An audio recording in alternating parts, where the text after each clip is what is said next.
gives us as humans value? Some say it is what we can provide, whether that is maybe our intelligence or our physical capabilities. Some say it is because we are the most evolved out of the animal kingdom. This question has stumped many people as the world ran into issues such as slavery and the plot to wipe out the Jewish race during World War II. These people were seen as having less value and therefore less rights. Most people are still not able to answer this question, which is why the argument of abortion comes up. The termination of pregnancies has been around for centuries, but only within the last few decades has it become somewhat normal and less of a serious issue. I will be discussing the main arguments that people believe give unborn babies less value and therefore giving us the right to abortion. The first argument that people normally give is that there are too many unwanted people. No one wants these babies, no one wants to raise them. But here's an example. If a successful athlete were suddenly paralyzed and useless to their team, could you also say that the athlete now has no value because the team doesn't want him anymore? Does this athlete have less human value? Would be less deserving of life? No, because whether that person is wanted by someone else does not determine whether they have the right to life, because they have inherent value.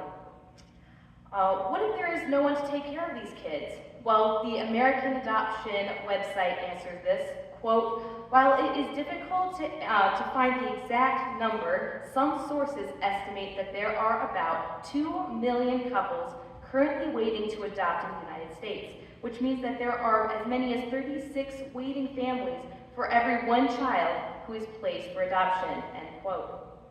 Many people want to blame the adoption or foster care system. While it is not perfect, we should be working to make this system better and not blame the children by just removing them altogether. Why blame the children who have no choice on how they were born or what their circumstances were? The second argument that most people make is that these children are going to be put in a bad situation, so it is better to terminate this preborn baby, but this also diminishes human value. People use the arguments such as rape, incest, poor family situations, or even the health condition of the baby. And while these are terrible situations, it does not define the value of the baby. These babies did not choose these circumstances, so why should we decide their worth based on these? If we put two strangers side by side and ask who deserves life more than the other, we do not ask how they were raised, what their circumstances were, whether that was good or bad, to define their value, or whether they have the right to life. Why should someone else define the fate of a preborn child? Some people think that they know better and that they know how to make society better by keeping the stronger and eliminating the weaker. This is playing the character of God in some way, and it is a slippery slope.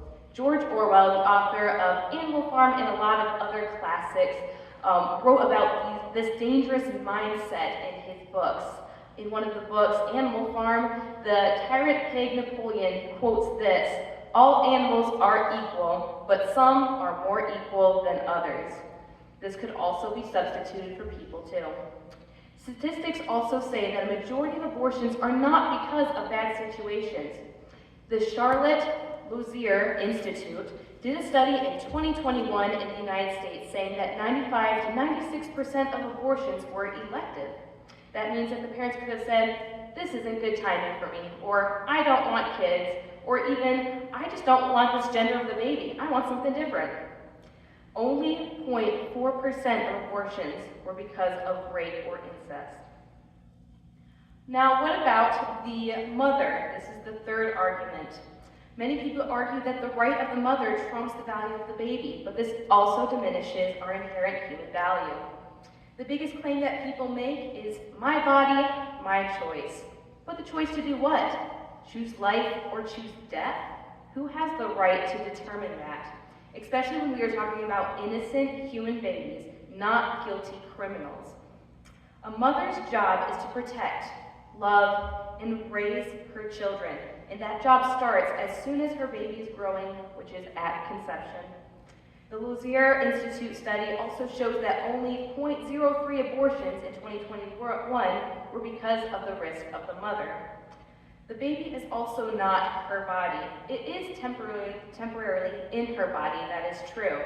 The Abortion Rights National Pro-Choice tries to defend their argument by stating, quote, "If every embryo were a baby and had the right to life, they don't have the right at the expense of the pregnant person's body.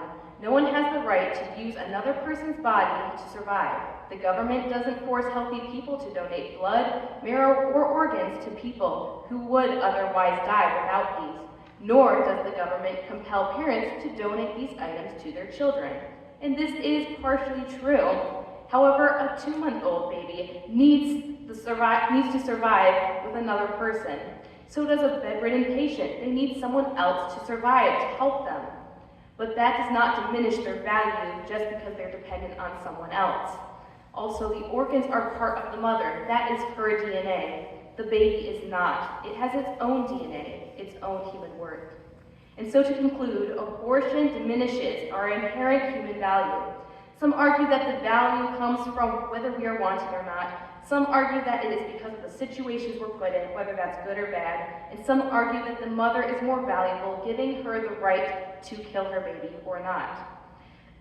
These arguments lead us to believe that we do not have inherent value, but I believe that we do. Humans are created in the image of God, and we are not animals, and we're not plants, both of which are alive but do not have the same value.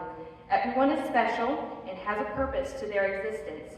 David wrote in Psalms, "For you created my inmost being. You knit me in my mother's womb. I praise you because I am fearfully and wonderfully made." Not everyone sees our inherent value, but God does, and that is a reason to fight for life.